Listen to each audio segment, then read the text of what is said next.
pas combien de millions de personnes là, qui vont quitter le pays. Là, fait que la place la plus proche, là, ils s'en iront pas au Mexique. Là, ils vont monter vers le nord. Là. Il y a un champ, là, puis ça débarquait là, il y avait plein de traces dans la neige. La GRC, ils ont beau avoir des caméras, Ouais. mais quand ils le voient, le temps de réaction, le monde ne sont pas tous là. Ils sont partis, puis... Nous, aux frontières, on fait le travail, on fait notre mandat, puis tout, mais je veux dire, ça découle tout le temps du gouvernement aussi, les lois, tout ça. Au silence et tout, puis t'es pas obligé de nous parler, avocat. Hein? Parce que t'es en détention, fait une enquête au niveau un crime pour la frontière. Bienvenue dans notre enquête sur la frontière où nous abordons une question pressante qui préoccupe de nombreux Canadiens. Une hausse des traversées illégales est-elle imminente? Avons-nous les ressources nécessaires pour sécuriser nos frontières? Et la décision du premier ministre François Legault de déployer la Sûreté du Québec fera-t-elle vraiment une différence? Avant de commencer, visitez guardtheborder.com pour soutenir notre travail et rester informé sur cet enjeu crucial. Ceci est le premier épisode de notre série où nous examinons si les traversées illégales ont déjà augmenté ou pourraient augmenter à la suite de la récente victoire électorale de Trump. La victoire de Trump a suscité de vives inquiétudes, notamment parmi les immigrants sans papier aux États-Unis, car il s'est engagé à mener des déportations massives. Lors de son précédent mandat, le Canada a connu une augmentation importante des demandes d'asile. Beaucoup exploitant une faille dans l'entente sur les tiers pays sûrs. Une faille finalement corrigée en mars dernier. Malgré cette correction, l'immigration dans toutes les catégories a continué de croître, avec l'émergence de nouvelles failles et stratégies. Cela a exercé une pression énorme sur le système et les ressources du Canada. Dans ce reportage, nous vous amenons du côté canadien de la frontière en nous concentrant sur la zone entre Québec et l'État de New York, un point chaud pour les traversées illégales signalées. En ce moment, je me trouve du côté canadien, à la fin de un des nombreux chemins que nous pouvons y trouver qui touchent à la frontière américaine et canadienne. La seule manière que vous pouvez le savoir, c'est avec la présence de cet obélisque qui démarque, en fait, la délimitation. Nous allons aller conduire sur la ligne frontalière pour aller voir qu'est-ce que nous pouvons découvrir.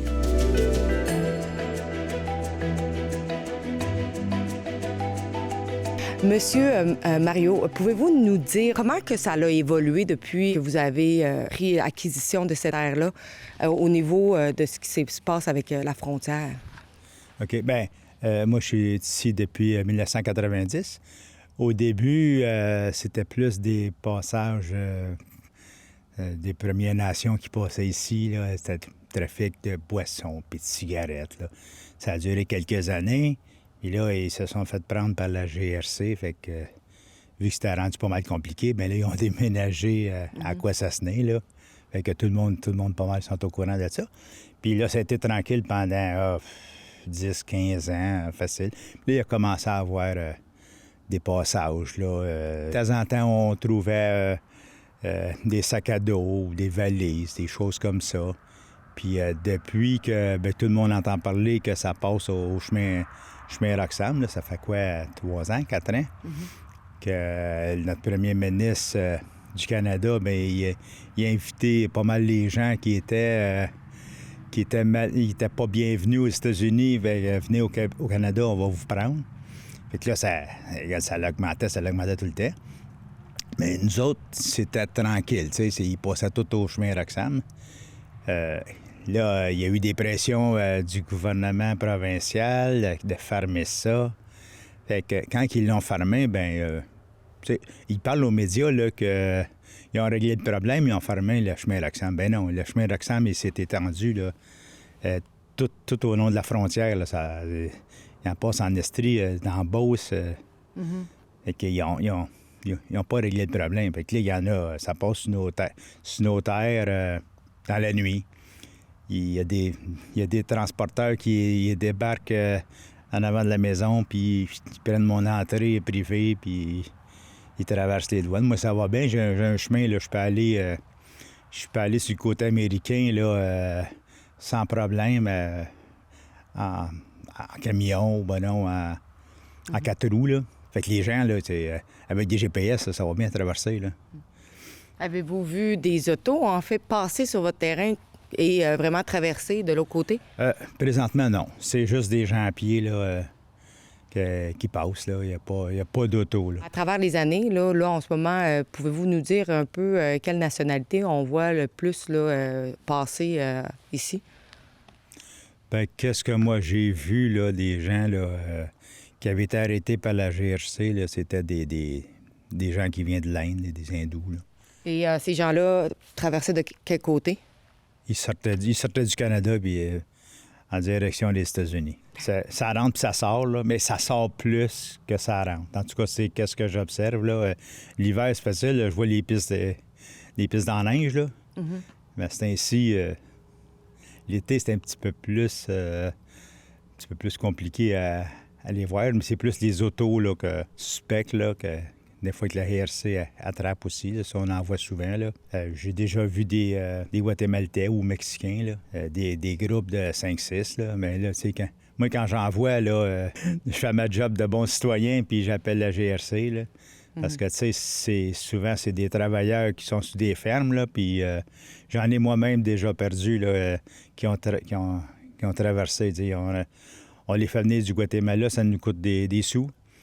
Puis les personnes travaillent quelques semaines, puis ils traversent de l'autre côté, fait qu'on perd tout. Là, puis là, il faut recommencer. Là, pour s'en faire venir un autre, ça prend 3, 4 mois, 5 mois. Fait qu'on oublie notre année est perdue pour ça. Ça nous fait un manque de travailleurs. Là.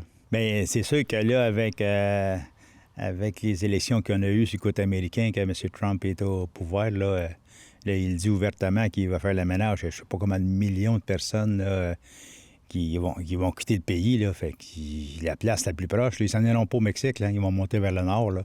Notre premier ministre du Québec, bien, il a dit qu'il était pour renforcer les douanes. Là. Il va y avoir plus de surveillance de la Sûreté du Québec. Mais ça va donner quoi, là? Ils les empêcheront pas de rentrer. Là. On va juste les accueillir. C'est ça qui va arriver, là. Ils ne repousseront pas de l'autre côté, là. Le Canada, on n'est pas reconnu pour ça, là, hein? On accueille bien plus le monde les bras ouverts que les repousser, comme des méthodes qu'ils font dans les autres pays, là. Le fils de Mario nous a emmenés en voiture jusqu'à la ligne de la frontière et nous a partagé un peu plus de son expérience de vie à cet endroit. Moi, je fais des pommes et du sirop. Fait que l'été, je suis pas dans le berger. Puis à ce temps-ci d'année, jusqu'à avril, je suis dans le bois. Fait que j'en bois, tu sais, je vais trouver du linge, je vais trouver... Puis en plus, je sais que pour certains, c'est de l'agriculture, mais tu sais, ça pollue nécessairement leur terre aussi. Ben oui. Oh oui, exactement. C'est niaiseux, j'ai des toitures à chevreuil, puis c'est super important que le chevreuil ne rentre pas dans mon berger. Oui. Mais eux, ils vont traverser, ils vont couper la clôture, ils vont ouvrir une barrière. Mais c'est sûr qu'ils savent que toi, ta terre est comme sécuritaire là, pour eux autres de passer. Là. Ah oui, exact. L'hiver, oui, peut-être que ça a donné comme ça. Il était débarqué un peu plus, c'est la 3e maison que j'ai montrée tantôt. OK, oui. Il y a un champ, là, puis ça a débarqué là, il y avait plein de traces dans la neige. Nous avons parlé à d'autres résidents locaux qui ont partagé des expériences similaires concernant les personnes franchissant illégalement la frontière. A couple of months ago, there was something. My neighbors, they only come out in the summertime. It's a summer cottage for them. Okay. So they heard some activity, like a car come here, and they heard some noises at 4 o'clock in the morning, but don't know what it was. Mais ici, de temps en temps, tu vas voir, ils marchent sur le bord du chemin. Par quelle heure environ qu'ils marchent? C'est plus la nuit. Ouais. C'est plus la nuit. Mais il y en a de jour aussi. Ah ouais. Écoute, moi, je charge des caméras. J'ai pas sur mes caméras. Ah ouais, vous les avez en plus. Est-ce qu'il y en a plus qu'avant? Comment c'est la même chose? C'est la même chose. C'est tout, écoute, ici, là, il y a toutes sortes de choses. Ouais. C'est comme là, 2 jours, ça attraque, ici, en plein milieu du bois, ça, la traque en avant, ouais. Là. 2 pick-up qui ont passé ça traque. Ils s'en allaient ça traque. Ben voyons donc. Ah oui. Il y a toutes sortes de choses qui se passent. Donc, tu as été appréhendé ou... Eh non, voyons donc. La GRC, ils ont beau avoir des caméras, Ouais. mais quand ils le voient, le temps de réaction, le monde ne sont pas tous là. Ils sont partis, puis... Ils en pointent de temps en temps, parce que tu le vois, là, des fois, je pars d'ici le soir, puis là, oups, ils l'ont arrêté. J'ai un de mes amis qui demeure pas loin d'ici, puis il envoie régulièrement. Yeah, we've seen cars crossing. Cars? Yeah, cars. They are just driving? Yeah.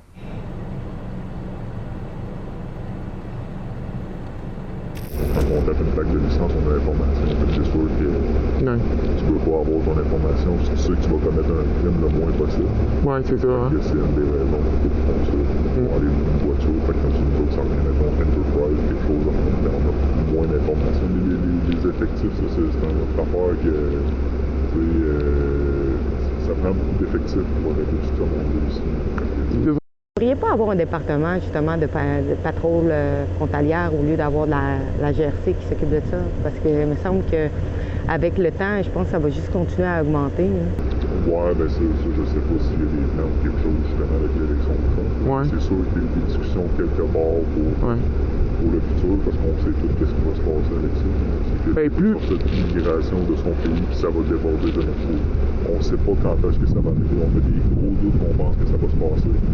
J'ai pas la note exacte. C'est quoi, mettons, votre range? C'est combien de kilomètres que vous avez à couvrir? Environ 180 km.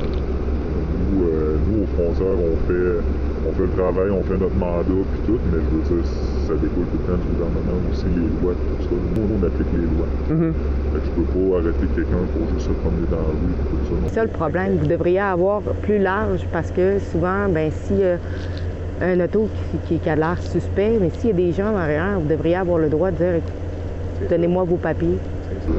Mais comme les ça, je suis d'accord, ça rendrait ma job 100% c'est facile, puis ça l'aiderait beaucoup, mais je veux dire, en même temps, c'est ça, la marge, il faut faire attention aussi, parce qu'un véhicule suspicieux, oui, tu peux l'arrêter, mais il faut que tu sois capable d'expliquer pourquoi tu as arrêté cette personne-là, parce que suspicieux, c'est pas un crime. Ouais. Il y a quelqu'un de suspect qui marche sur le bord de la rue, tu peux pas juste arrêter de l'arrêter et dire je t'arrête pour être suspect. Mais les contrôles frontaliers ont le droit, eux autres, aux États-Unis. C'est ça, les lois sont différentes aux États-Unis. Elles sont beaucoup plus strictes que nous autres. Ouais. Ça aiderait beaucoup notre travail.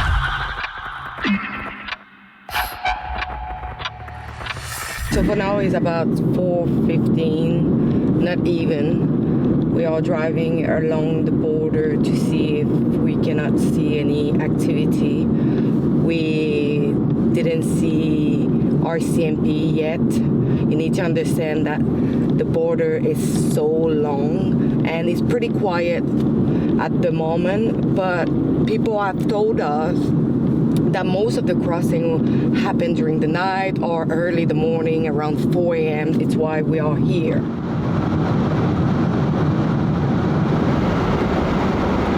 We are about 900 meters of the road on the side of the U.S. We are even closer to the border. And you see, it's 4:30 a.m. We didn't see no RCMP. We are currently at the end of a road, and we are here since about 10 minutes, and still no RCMP showed up. So how easy it is to just cross over and get away with it. Look at that. I can just like run in the wood and in maybe 5-10 minutes I will be in the US. And look, do you see someone for stopping me? You need to understand that it's pretty easy to get to the other side because the border is long and there is multiple places to cross and there is multiple road going to or towards the border. And it's pretty easy to just run through field, through this kind of small wood. And I don't think our RCMP are ready to cover that long border. It's probably why Mr. Legault have announced that he's deploying the SQ to help them to investigate at the border. But even, do you think it's really enough for a huge border, mainly unprotected? So this whole investigation that we are conducting, it's not to bash the RCMP because at the end of the day, it's not their fault. It is the fault of our government who are not taking any action or giving enough resources to protect our weak border. Fait d'enquête au niveau des crimes pour la frontière. Ouais, c'est ça. On voit. Il n'y a personne avec toi. Il y a mon collègue. Qui est ouais. C'est ça. C'est juste pour faire un documentaire. Tu as le droit au silence et tout, puis tu n'es pas obligé de nous parler, avocat. Hein? Parce que tu es en détention, fait d'enquête au niveau d'un crime pour la frontière. C'est ça qu'on t'informe de. Tu as le droit au silence. Tu as aussi le droit d'appeler un avocat si tu veux. Je suis journaliste, madame. Oui, je sais. Sauf que pour la raison de l'interception, c'est ça. Faut que je te le dise. Fait que là, je comprends que ta raison pourquoi tu étais au bout de la frontière-là. Oui, c'est pour filmer. Et tout. On a filmé. La vidéo, c'est filmé. Exactement. C'est juste pour faire notre investigation. Oui, c'est quel service de news? Rebel News. C'est sur le bord de la frontière. Okay. Un endroit où que souvent les gens vont être déposés ou ramassés. OK. Mais là, vous voyez qu'il n'y a rien. Est-ce que vous allez quand même continuer l'enquête criminelle? Il faut quand même expliquer les droits, pourquoi qu'on vous arrête et tout. Mm-hmm. Après ça, on fait une vérification. Puis si tout est beau, on vous laisse aller, puis il n'y a aucune situation. Là. Mettons qu'il y avait quelqu'un. Est-ce que c'est la procédure? Il aurait fallu faire des vérifications, s'assurer que l'individu est légal au Canada et faire toute la paperasse qu'on a à faire. OK. Pour s'assurer que tout est correct. Parce que je pensais que, justement, sous suspicion, vous n'aviez pas vraiment nécessairement le droit d'arrêter juste parce que c'est une suspicion. On est en train de valider l'information. Vous n'êtes pas en état d'arrestation, on fait la vérification. OK. Vous pouvez l'emmener en détention. Est-ce que vous pouvez porter des charges quand même criminelles, etc.? Bien, comme là, c'est une détention, c'est une recherche d'information. OK. Si, à ce moment-ci, on n'est pas rendu au point de porter des accusations parce qu'on n'a pas assez d'éléments, mais comme mon collègue expliquait, si suite à vérification, ça démontre qu'il y a une personne qui a été ramassée par un véhicule et que cette personne-là n'est pas légale au Canada, bien, les conducteurs qui ont aidé cette personne-là tombent automatiquement avec une action criminelle d'aider à assister. Puis la personne qui est rentrée légalement, elle est rentrée légalement, elle a son crime aussi. Est-ce que cette personne-là peut se tourner comme demandeur d'asile et...